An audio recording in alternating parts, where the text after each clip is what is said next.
to say about that then? I think not. I think we should just crash onwards to the thing. Crash I shall.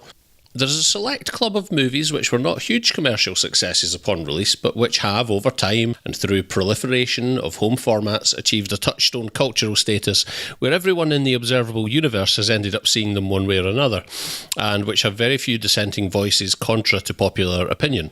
The Raquel Welch poster child of this club is probably The Shawshank Redemption, but it has an older, altogether more icky founding member in the shifting shape of John Carpenter's The Thing.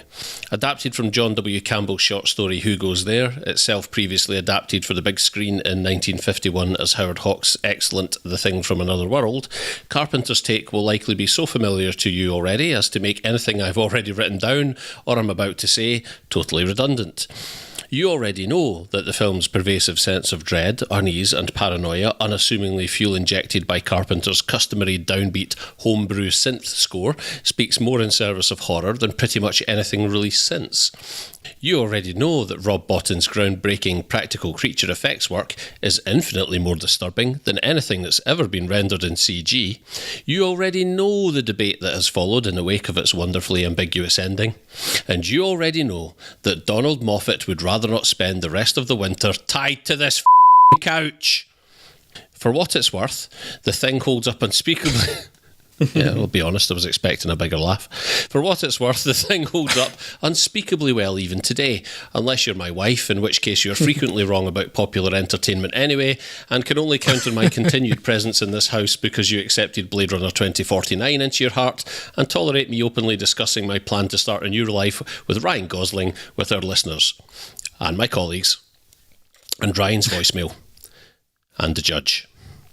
I think 20 years from now, when people gaze retrospectively on Carpenter's career, they will look to Assault on Precinct 13, Halloween and The Thing as benchmarks, but I'd be very surprised if the majority don't cite the latter as their favourite, irrespective of whether it's technically his best.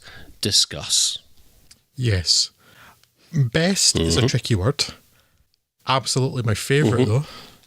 Again, it depends on what you exactly mean by best, but I think in many ways it is his best film. It has a lot of the efficiency of character that's in Assault on Precinct 13 with a wee bit of fleshing out. And all that sort of thing works so well too, because the characters don't speak much to each other to give any character motivation or character backstory. Because A, it's not important. B, there's no particular reason to care. And C, actually, given they've been together in the Antarctic for 6 months, they have said everything they could possibly say to each other. There wouldn't make any sense for them to speak, to talk about their family back home or their past or whatever. They already all know it.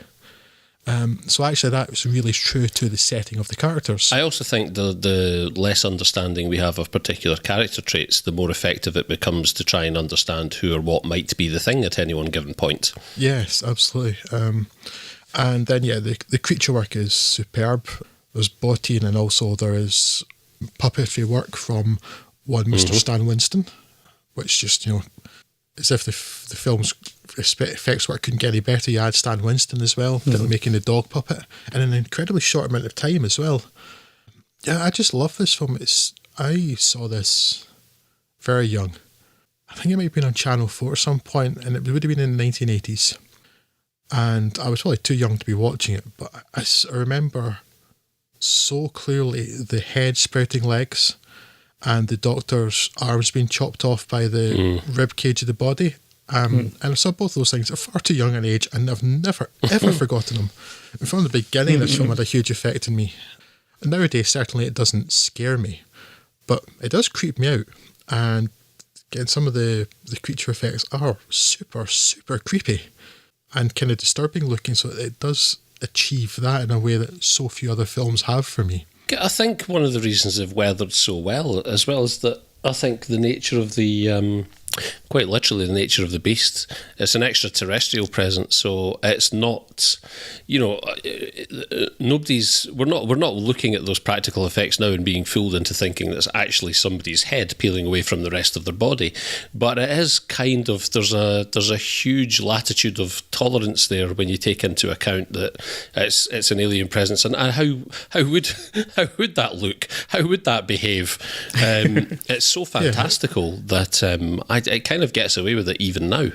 Yeah, it's also the very unsettling effect of corrupted humanity. I mean, humanity as in flesh rather than the species nor the philosophy sort, but corrupted human bodies, and it's like you're just human but wrong, and it's decidedly creepy. And then, beautifully shot. The recent restoration of it looks even better than it's ever done before. It looks fantastic, properly colour graded and everything. And it's really, really good looking film. And then there are lots of subtle things that you probably aren't going to pick up on your first watch. Maybe not even your second or third, unless you know to look for them. And maybe once you've seen it 3 times or something, you start to pick up too. But really subtle things, like there's a key light in all of the actors' eyes, apart from the one who is the thing at that point. And it's so subtle, but it's so clever and so well done. And maybe you pick up on it subconsciously. But little things like that, like not having reflection in the eyeballs of the one person who in any given scene is the thing.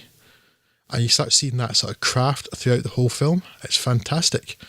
Really, really tense. Kurt Russell's... Yeah, he's not the best actor, but he does a pretty solid job in the leading roles here. And Keith David is fantastic. No wonder Carpenter came back to put him and write a role specifically for him for They Live. And I just love this one. I think it is hugely entertaining, inventive, creative, and possibly, because I don't like them at all in general, possibly the best remake that I've ever seen. I wouldn't fly in the face of any of that. Yeah, I don't really have anything to add. I agree completely. It is fantastic. But yeah, I always forget just how gross the kind of body horror elements of it are, and it always does take me aback every now and again. It's just icky on a very visceral level, and yeah, that's part of what makes it so affecting to this day. I still think it really works, and like I say, even if you're not scared by it after the first couple of times you see it, it's still just really entertaining, and it's certainly one of Kurt Russell's best performances, I think, or at least his best roles, if perhaps not performance. But yeah, it just all hangs together really well. It's just expertly crafted, again, very efficient. Something I appreciate with all of Carpenter's work, he does not hang around for padding things out to 2 hours like so many films these days feel they need to. Pretty much everything's done in less than 90 minutes and is generally better for it. Yeah, the thing is really